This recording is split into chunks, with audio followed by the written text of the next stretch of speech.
Alors, avant d'attaquer la leçon sur les exponentielles et le paragraphe grand 4, on va faire un petit rappel rapide sur les suites géométriques.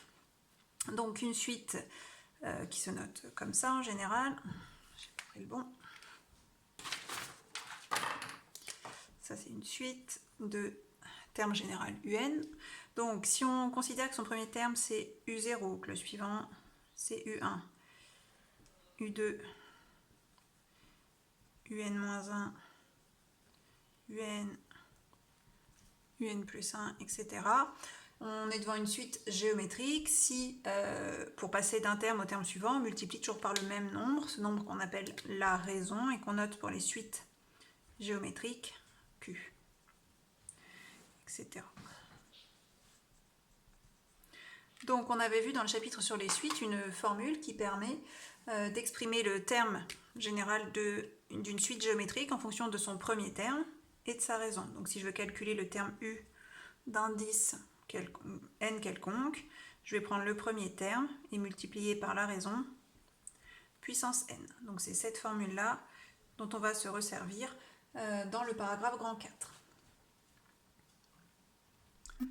Donc commençons ce paragraphe grand 4 qui s'appelle exponentielle et suite géométrique. Donc à partir de la notion de fonction exponentielle, on va définir une suite qui sera une suite géométrique à partir de deux informations. Donc le petit rappel qui est là, c'est celui que je viens de vous faire concernant les suites géométriques. Ici vous avez la formule que je viens de vous rappeler qui permet d'obtenir le terme général d'une suite géométrique de premier terme U0 et de raison Q. Et la deuxième chose, c'est ce qu'on a vu dans ce chapitre, qui est que exponentielle NA, c'est égal à exponentielle A puissance N. Donc la propriété à retenir, c'est que si on a une suite définie par UN égale exponentielle NA, eh bien on sait que c'est une suite géométrique de raison exponentielle A. Alors, on va voir qu'à partir de cette propriété, on va pouvoir déterminer d'autres suites géométriques que la suite exponentielle NA. Donc, c'est ce qu'on va voir dans le premier exemple. Donc, ce que l'on va essayer de faire, c'est pour chacune de nos 4 expressions qui donnent le terme général d'une suite, essayer de le mettre sous cette forme-là. Un nombre fois un autre nombre puissance n. Donc, on commence avec UN égale exponentielle 4n. D'après la formule qui est tout en haut ici, qu'on a vu dans ce chapitre, on peut dire que exponentielle 4n, c'est exponentielle 4 puissance n.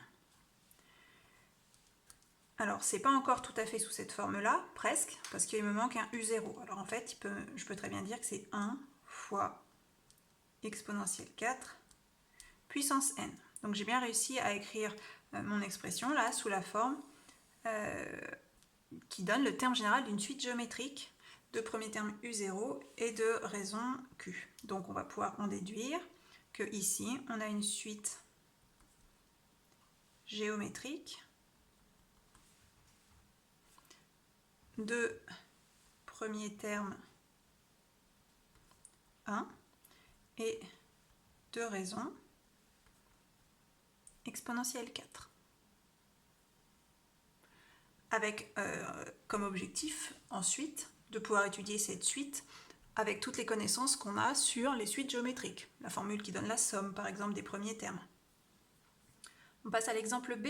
Donc pareil, notre objectif est d'écrire cette expression-là sous cette forme-là, ou en tout cas de reconnaître cette forme-là. Donc ici on a déjà le U0, donc c'est 2 fois, donc il me reste à travailler sur ça. Donc exponentielle moins 3n, c'est la même chose que exponentielle moins 3 puissance n. Donc ici, je suis face à une suite géométrique de premier terme 2 et de raison exponentielle moins 3. On poursuit avec la C. Donc c'est UN égale exponentielle n sur 3. Donc on voit que c'est moins 1 fois exponentielle n sur 3, qu'on peut mettre sous la forme exponentielle 1 tiers puissance n, puisque n sur 3, si je vous l'écris ici, c'est la même chose que 1 tiers fois n. Donc la suite est géométrique. Deux premiers termes, moins 1,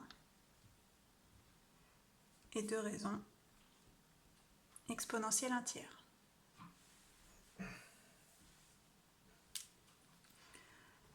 On poursuit avec le D. Alors dans celui-ci, ça va être un petit peu différent. On a en exposant ici 2n-1, c'est-à-dire pas juste un produit comme dans les précédents. Donc il va falloir que l'on change un petit peu cette écriture pour n'avoir ici plus qu'un produit. Alors on a vu une formule dans le début du chapitre qui dit, je vais vous la réécrire, que exponentielle a plus b, c'est le produit exponentielle a fois exponentielle b. Donc on va se servir de ça. On va dire qu'exponentielle 2n-1, c'est exponentielle de n fois exponentielle moins 1. Ça, c'est un nombre qui ne dépend pas de n. Donc, pour que vous voyez mieux, je vais le mettre devant. Et donc ici, ça, en fait, c'est mon premier terme, u0. Comme ici, je pouvais avoir moins 1. Ici, j'ai exponentielle moins 1. Ça ne change rien, c'est un nombre qui ne dépend pas de n. Et donc, je vais poursuivre. Donc, j'ai exponentielle moins 1 fois exponentielle. Donc ça, je peux dire que c'est exponentielle de puissance n. Et je suis arrivée à la forme u0 fois q puissance n. Donc, je peux dire que c'est une suite géométrique de premier terme exponentielle moins 1. On peut aussi dire que c'est 1 sur exponentielle. Et de raison exponentielle 2. Voilà pour ce premier exercice. On va passer à l'exercice 2, qui est l'exercice contraire, si on veut.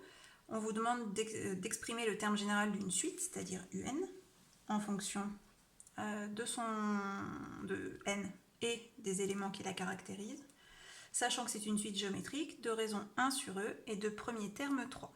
Donc si on suit la formule qu'on a rappelée, ça c'est le terme général d'une suite géométrique. Donc j'ai juste à remplacer u0 qui est le premier terme par 3, q qui est la raison par 1 sur e, puissance n.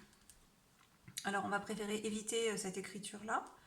Donc c'est 3 fois donc 1 sur e, c'est exponentielle moins 1, puissance n.